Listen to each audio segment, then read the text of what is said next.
The History of Everything You Use, Episode 11. Glass, the material that let us see. Opening. Welcome back. Tonight we continue our slow journey through the histories of the ordinary things that fill our days. The objects and substances so familiar to us that they have become almost invisible. We have followed the great edibles of civilization, the small metal tools that lift them to our mouths, the fermented drinks that predate cities themselves, and the strange cold empire of ice. Tonight, we turn to something that is, quite literally, invisible when it does its work well. Something you have looked through hundreds of times today without noticing it. Something so central to modern life that its absence would be almost inconceivable. It surrounds you, right now. It is in the windows of the room where you sit. It is in the screen you may be looking at, in the lenses of your eyeglasses, in the bulb of your lamp, in the bottle of oil on your kitchen shelf, in the jar of jam in your refrigerator.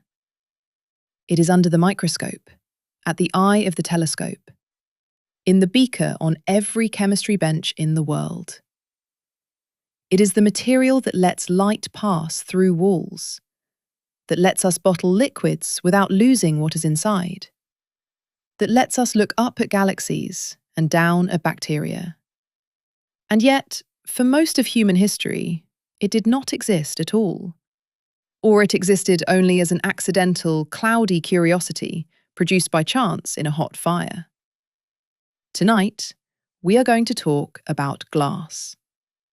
So settle in, get comfortable, and let your mind drift back with mine, through Phoenician beaches and Roman workshops, through the guarded island of Murano and the great cathedral windows of Chartres, through the observatories of Galileo and the laboratories of Louis Pasteur, all the way back to a time when the discovery that sand and ash and fire could produce a substance you could see through was one of the most extraordinary transformations in the story of human material culture.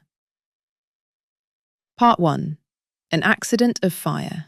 Glass in the natural world is very rare.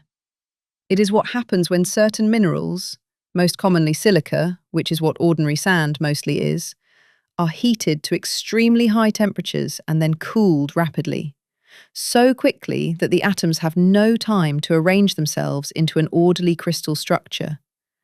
They freeze instead into a kind of disordered lattice, halfway between a liquid and a solid. This is what glass fundamentally is, a supercooled liquid, so viscous at room temperature that it behaves like a solid, but with none of the neat internal structure of a true crystalline solid. In nature, this happens occasionally. Lightning striking sand can fuse a small tube of natural glass called fulgurite. Volcanoes produce black volcanic glass called obsidian, which our ancestors valued for millions of years. Long before humans could make their own glass, they were napping obsidian into some of the sharpest edges known to prehistoric technology. Some scholars have suggested that the earliest human experience of glass was watching a hot campfire on a sandy beach, and later noticing that a strange, translucent little bead had formed in the ashes. The oldest artificial glass we have is not very old in the great scheme of civilization. It appears in Egypt and Mesopotamia around 3500 BC, after the invention of agriculture, after the first cities, well into the age of writing. And it was not yet clear glass. It was glass beads and small pendants, coloured deep blue and turquoise with the addition of copper. Tiny objects treasured as jewellery and given as royal gifts. The Egyptians called it Ina en Wede, the stone that flows. That phrase, the stone that flows, is a remarkably accurate description of what glass really is. For 1,000 years or more, glass remained essentially a luxury bead material. Its true breakthrough came, as far as we can tell, in Mesopotamia and along the Levantine coast, perhaps around 1600 BC. Here, craftsmen figured out how to press molten glass into molds, producing small vessels, cups, jars, cosmetic containers. These were still small, they were still expensive, and they were still, in most cases, coloured and translucent rather than truly transparent. But they were, for the first time, hollow vessels made of glass. They were the ancestors of every wine bottle, every laboratory beaker, every drinking cup you have ever used. There is a lovely legendary account of glass's discovery, preserved by the Roman writer Pliny the Elder in his Natural History. Phoenician merchants, Pliny reports, had landed on the coast of what is now Israel, at the mouth of a river carrying pure quartz sand. They had a cargo of natural soda, sodium carbonate, for trade. When they built cooking fires on the beach and could find no stones to prop up their kettles, they used blocks of the soda instead. In the heat of the fire, the soda and the sand fused together, and a strange liquid ran out over the beach, hardening into a transparent solid as it cooled. The story is almost certainly not true in its details, but it captures a real chemical truth. Glass is made from silica sand and an alkali flux, most commonly sodium carbonate, plus another ingredient like lime to stabilize it. Melt these together and you get glass. Ancient Egyptian and Mesopotamian glassmakers had figured this out, and their knowledge had spread throughout the ancient Mediterranean world. Part 2.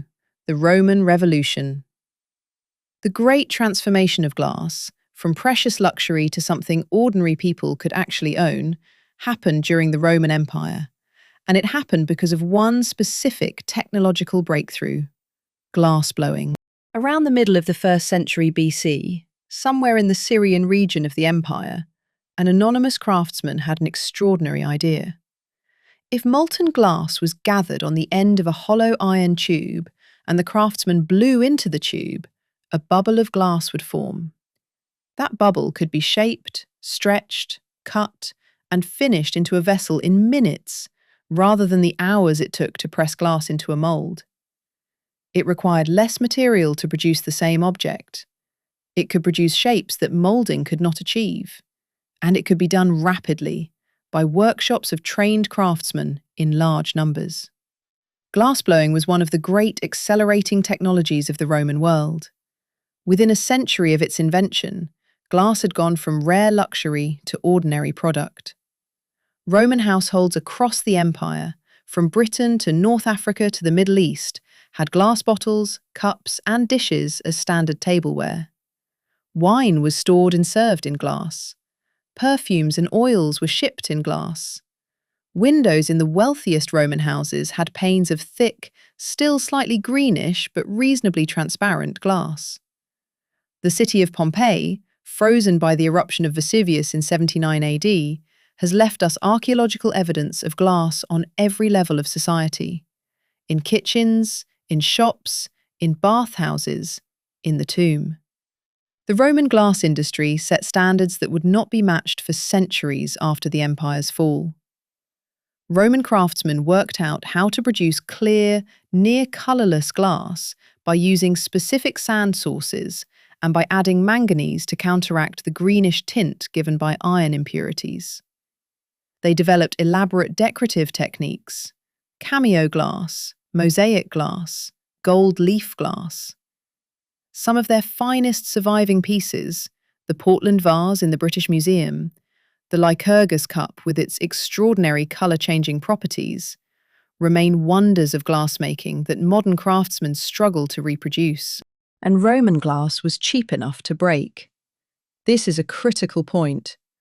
Archaeologists find enormous quantities of broken glass in Roman waste dumps, in the fill under floors, in the layers of ordinary domestic trash. Glass had become disposable. This is a kind of ordinariness that no earlier civilization had ever achieved with glass, and that would not be achieved again in Europe for over 1,000 years. Part 3. The Fall and the Long, Slow Rebirth. When the Western Roman Empire declined, the great glass industry declined with it. The technology did not disappear entirely. Glassmaking continued, in reduced form, throughout the medieval Islamic world and in Byzantine territories. But in Western Europe, glass became rare and expensive again. For much of the early medieval period, only the church could afford window glass. Windows in ordinary houses were open, or covered with wooden shutters, or in rare cases with thin sheets of horn or oiled parchment. Even in the wealthiest Roman-influenced regions of medieval Europe, ordinary glass tableware essentially disappeared. Wine, when there was wine, was drunk from wooden cups, from horn cups, from metal cups, from pottery cups. Bottles were of pottery, or leather, or wood. The remarkable Roman world of everyday glass had, for most people, simply vanished. But glass survived, and slowly it began to rise again. And this time, the great centre of the industry was not the Levant or Egypt. It was a small cluster of islands in a Venetian lagoon. The Venetians had inherited both Eastern trade connections and Byzantine glassmaking traditions. By the 12th and 13th centuries, Venice had become the most important glassmaking centre in Europe. And in 1291, the Venetian government made a fateful decision. In order to reduce the risk of fires, the glass furnaces required temperatures around 1400 degrees Celsius, and Venice's wooden buildings were terribly vulnerable. The state ordered all the glassmakers of Venice to move their workshops to the small island of Murano in the lagoon. This was framed as a public safety measure, and it was one, but it had a second and probably intentional effect. It concentrated all the glassmakers of the most important European glass industry onto a single small island, from which they could be easily supervised. Murano's glassmakers were forbidden, on pain of death, to reveal their techniques to foreigners. They were forbidden to emigrate. If they left Venice without permission, their families would be imprisoned. If they refused to return, they were, in theory, subject to assassination. The Venetian state, it is said, sent agents across Europe to hunt down glassmakers who had escaped. This was a state monopoly on knowledge, enforced with medieval brutality. And it worked.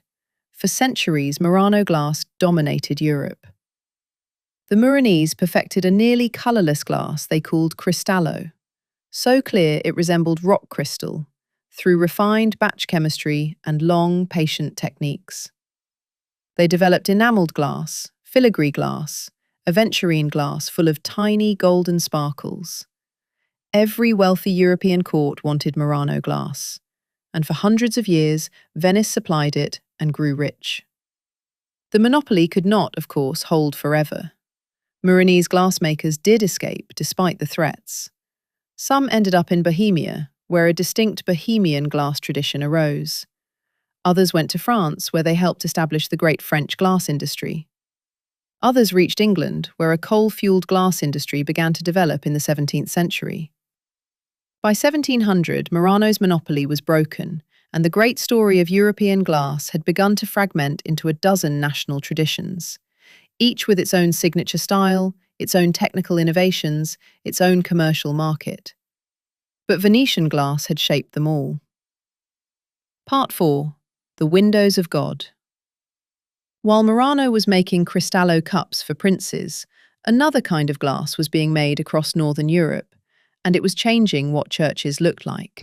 Stained glass. Coloured glass, cut into small pieces and assembled with lead strips into pictorial windows, became one of the great artistic media of the medieval world.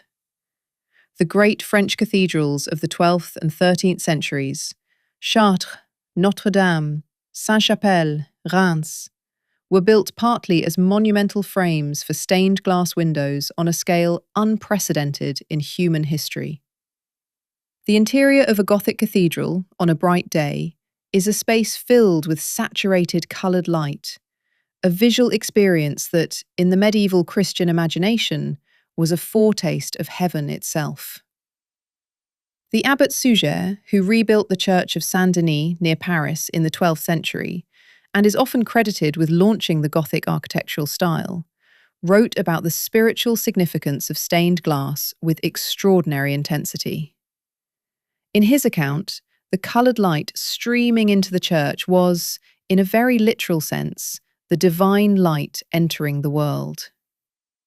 To stand in his church, transfigured by that light, was to be lifted, momentarily, out of the material world into a higher order of being. Stained glass was expensive and technically difficult. The glassmakers who produced it worked in specialised guilds, often near the great cathedrals they served. They mixed metallic oxides, cobalt for blue, copper for red or green, gold for a certain kind of ruby red, silver for yellow, into their glass batches. They cut sheets of coloured glass into small pieces with hot iron rods, assembled them into elaborate designs, and joined them together with strips of lead, the origin of the phrase lead lights for stained glass. The finished windows were enormous.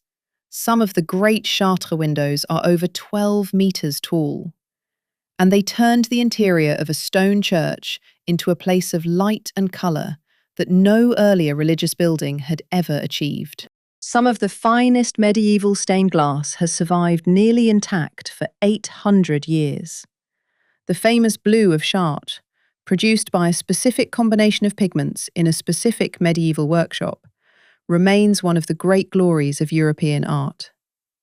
Standing inside Chartres Cathedral on a spring afternoon, watching light pass through windows made in the year 1200 is one of the closest experiences a modern visitor can have to a genuine medieval moment.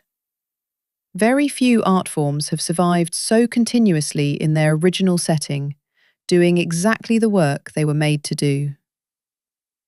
Part 5. The windows that let us see the stars.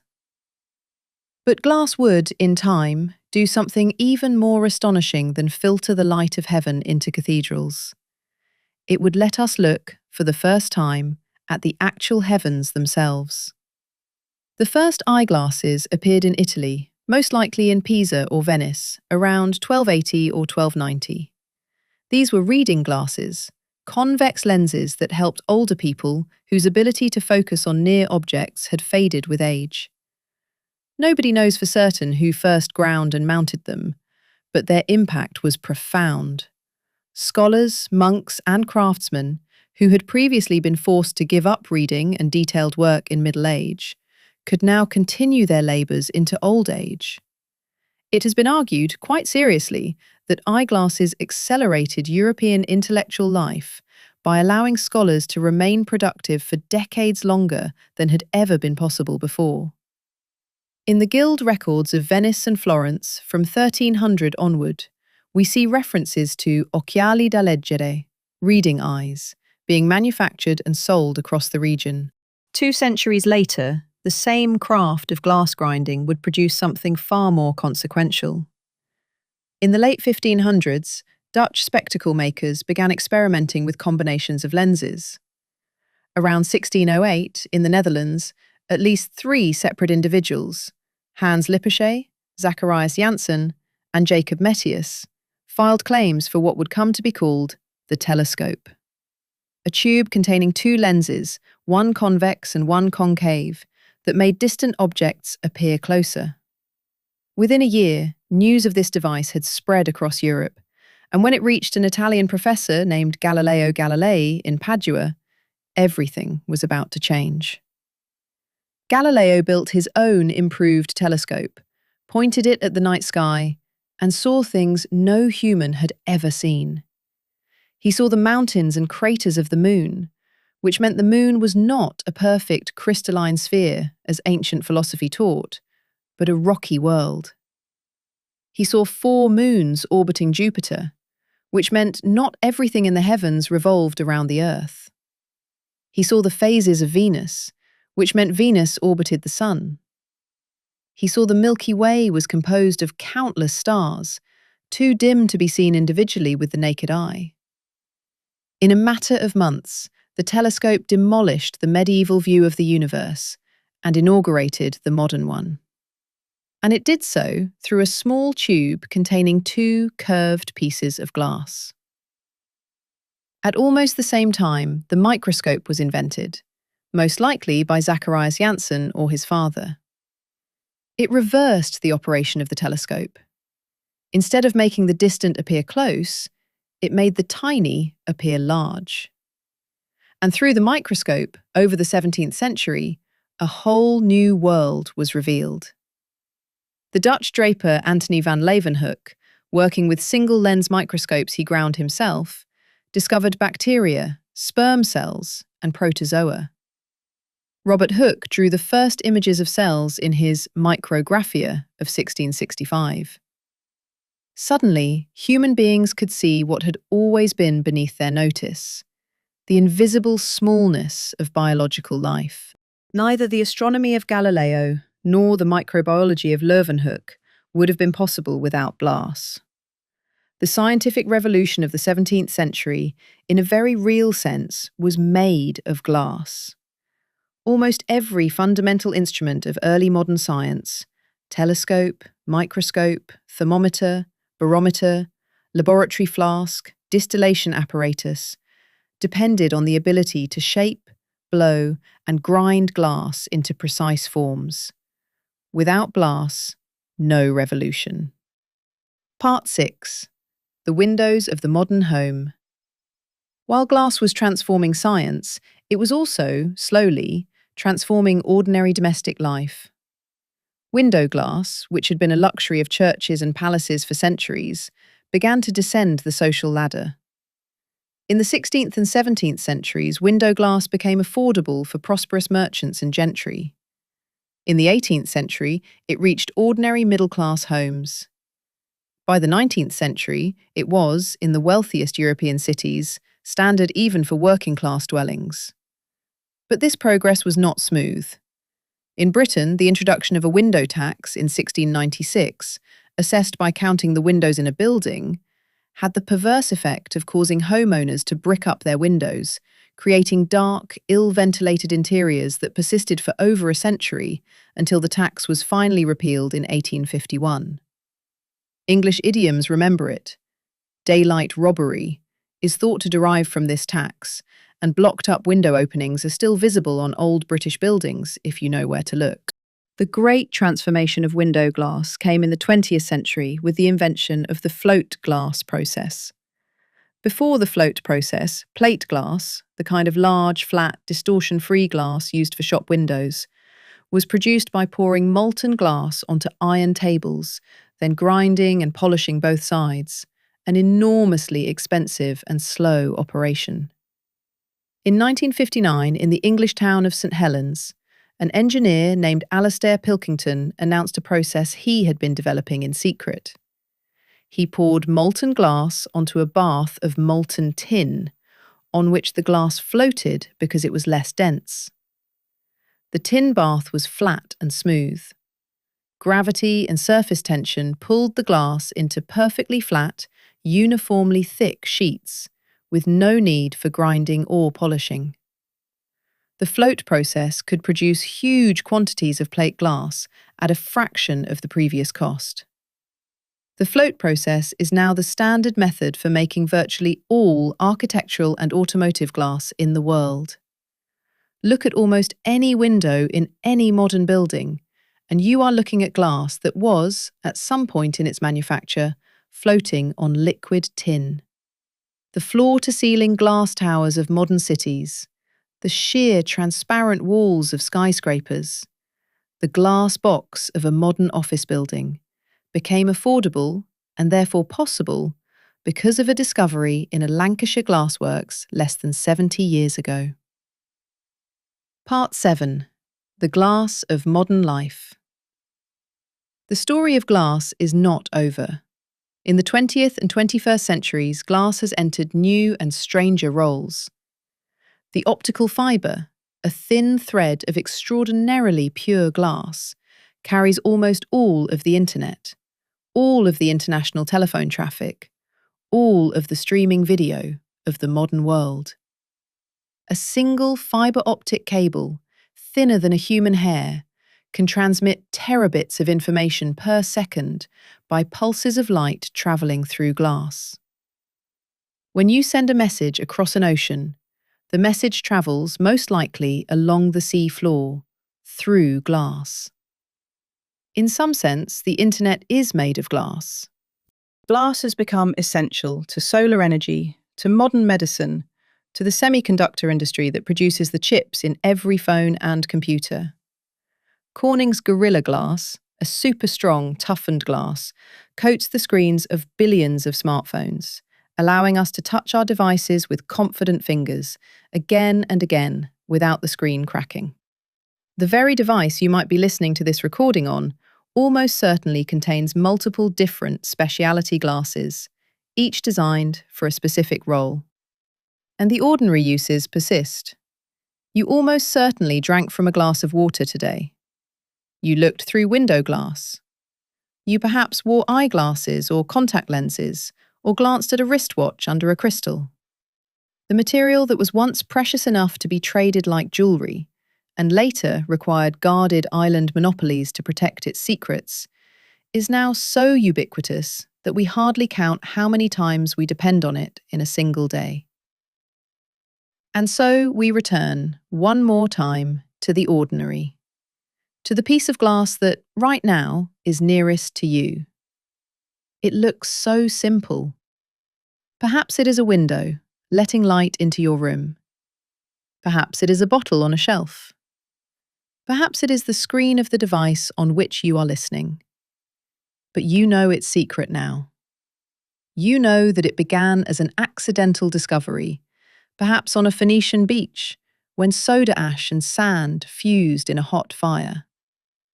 You know that Egyptian craftsmen called it the stone that flows, and that Roman glassblowers made it cheap enough to break. You know that Venice moved its glassmakers to a single island so it could keep their secrets, and that some of the finest cathedrals of medieval France were built as frames for its coloured version.